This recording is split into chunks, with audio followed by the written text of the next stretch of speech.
Welcome to news pulse. నేను శ్వేత. తెలంగాణ రాష్ట్రానికి కేంద్ర ప్రభుత్వం భారీ శుభవార్త తెలిపింది. రాష్ట్రంలో మెగా ఫ్రైట్ ఎగ్జామినేషన్ స్టేషన్ ఏర్పాటు చేయనున్నట్లుగా రైల్వే శాఖ ప్రకటించింది.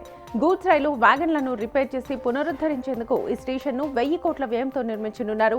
ఇది తెలంగాణలోనే తొలి మెగా ఫ్రైట్ ఓవర్ హాలింగ్ కేంద్రంగా ఉండనుంది.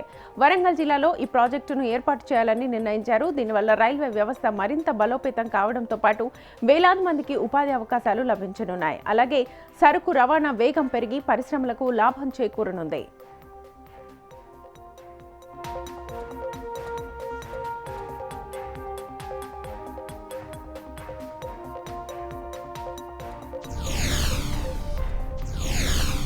మజ్లిస్ ఒత్తిడితో కాంగ్రెస్ రాజకీయ ప్రయోజనాల కోసం జీహెచ్ఎంసీ విభజన జరిగిందని కేంద్ర మంత్రి కిషన్ రెడ్డి ఆరోపించారు.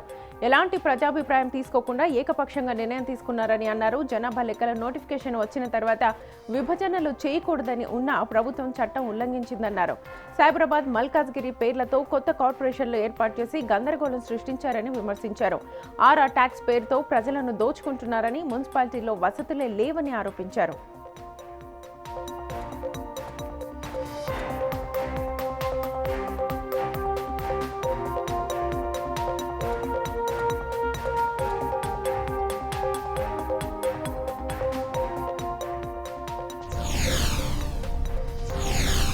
విడుదల కాబోతున్న సమయంలో వైఎస్ఆర్సీపీ నేత మాజీ మంత్రి అంబటి రాంబాబుపై మరో కేసు నమోదైంది. పోలీసులు ఆయనపై పిటి వారెంట్ పిటిషన్ను కోర్టులో దాఖలు చేశారు. ఈ కేసు 2023లో సత్తెనపల్లిలో జరిగిన సంక్రాంతి వేడుకలకు సంబంధించింది. ఆ వేడుకల పేరుతో లక్కీ డ్రా, లాటరీ నిర్వహించి కోట్ల రూపాయల అవినీతికి పాల్పడ్డారని ఆరోపణలున్నాయి. ఈ విషయంపై జనసేన జిల్లా అధ్యక్షుడు గాద వెంకటేశ్వరరావు ఫిర్యాదు చేశారు. ఫిర్యాదును పరిశీలించిన కోర్టు అంబటి రాంబాబును హాజరుపరచాలని పోలీసులకు ఆదేశాలు జారీ చేసింది. ఇప్పటికే ఇతర కేసుల్లో విచారణ ఎదుర్కొంటున్న అంబటికి ఈ కొత్త పిటిషన్ మరింత ఇబ్బందిగా మారింది. ఇప్పుడు ఆయనపై చట్టపరమైన చర్యలు ఎలా సాగుతాయన్నది ఆసక్తిగా మారింది.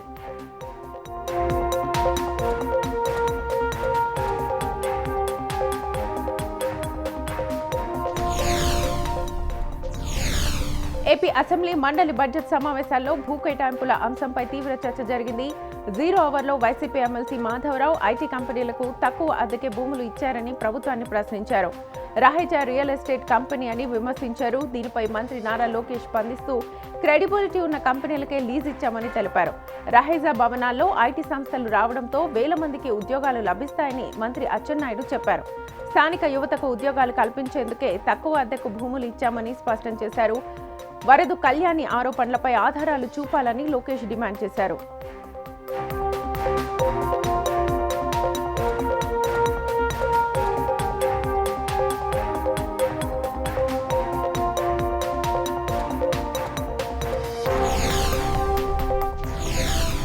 కేంద్ర ప్రభుత్వం తీసుకొచ్చిన కొత్త కార్మిక చట్టాలకు వ్యతిరేకంగా దేశవ్యాప్తంగా భారత్ బంద్కు కార్మిక సంఘాలు పిలుపునిచ్చాయి. 10 ప్రధాన కార్మిక సంఘాలు, సంయుక్త కిసాన్ మోర్చా ఈ సమ్మెకు మద్దతునిచ్చాయి. 4 లేబర్ కోడ్లను రద్దు చేయాలని, భారత్ అమెరికా వాణిజ్య ఒప్పందాన్ని ఉపసంహరించుకోవాలని వారు డిమాండ్ చేస్తున్నారు. ఈ బంద్లో సుమారు 30 కోట్ల మంది పాల్గొంటున్నారు. బ్యాంకింగ్, రవాణా రంగాలపై ఎక్కువ ప్రభావం పడనుంది. బస్సులు, ఆటోలు, టాక్సీలు పాక్షికంగా నిలిచిపోయాయి. కొన్ని చోట్ల స్కూళ్లు స్వచ్ఛందంగా సెలవులు ప్రకటించాయి. ఆసుపత్రులు, అంబులెన్సులు వంటి అత్యవసర సేవలు మాత్రం కొనసాగుతున్నాయి.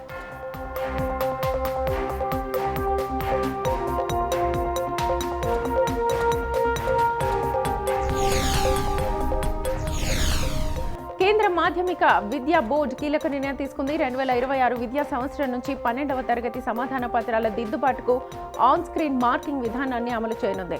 విద్యార్థులు రాసిన పేపర్లను స్కాన్ చేసి డిజిటల్ గా మార్చి ఉపాధ్యాయులు కంప్యూటర్ స్క్రీన్ పైనే మూల్యాంకనం చేస్తారు. మార్కుల లెక్కింపు సాఫ్ట్వేర్ ద్వారా ఆటోమేటిక్ గా జరుగుతుంది. దీనివల్ల మానవ తప్పిదాలు తగ్గి ఫలితాల్లో పారదర్శకత పెరుగుతుంది. పేపర్ల తరలింపునకు అయ్యే ఖర్చు, సమయం ఆదా అవుతుంది. ఈ విధానం ప్రస్తుతం 12వ తరగతికి వస్తుంది. 10వ తరగతికి పాత విధానమే కొనసాగుతుంది.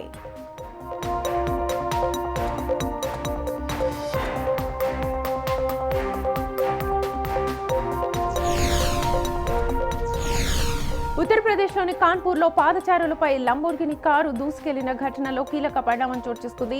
ఈ ప్రమాదానికి కారణమైన కారును నడిపిన ప్రముఖ పొగాకు వ్యాపారి కేకే మిశ్రా కుమారుడు శివంను పోలీసులు అరెస్ట్ చేశారు. ఘటన జరిగిన 4 రోజుల తర్వాత ఈ అరెస్టు జరగడం విశేషం. ఈ ప్రమాదంలో పలువురు తీవ్రంగా గాయపడగా నగరంలో తీవ్ర కలకలం ఏర్పడింది. ఈ ఘటనపై పెద్ద ఎత్తున విమర్శలు వెల్లువెత్తడంతో పోలీసులు దర్యాప్తును వేగవంతం చేశారు. నిందితుడిని కోర్టులో హాజరుపరచనున్నట్లుగా అధికారులు తెలిపారు.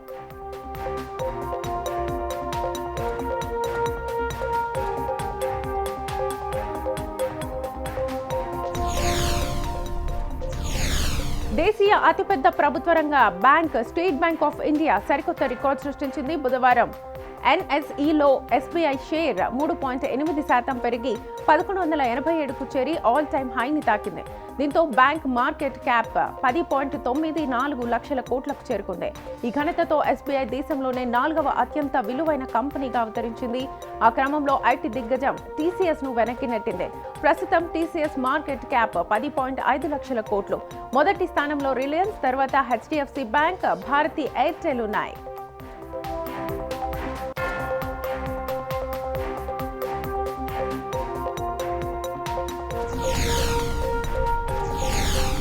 T20 వరల్డ్ కప్ లో మరో కీలక మ్యాచ్ కు భారత జట్టు రెడీ అయింది. ఇప్పటికే అమెరికాపై గెలిచిన భారత్ ఇవాళ సాయంత్రం 7 గంటలకు నమీబియాతో తలపడనుంది. ఢిల్లీలోని అరుణ్ జైట్లీ స్టేడియంలో ఈ మ్యాచ్ జరుగుతుంది. అయితే భారత్ కు ఊహించని షాక్ తగిలింది. స్టార్ ఆటగాడు అభిషేక్ శర్మ అనారోగ్యంతో ఆసుపత్రిలో ఉన్నాడు.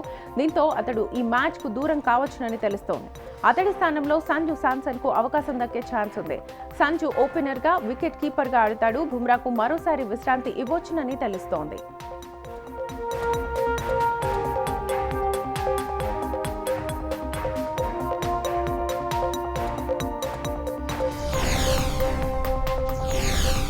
బంగ్లాదేశ్లోని ఈశాన్య ప్రాంతంలో ఒక టీ గార్డెన్లో 28 ఏళ్ల హిందూ యువకుడిని గుర్తు తెలియని వ్యక్తులు అత్యంత కిరాతకంగా హత్య చేశారు.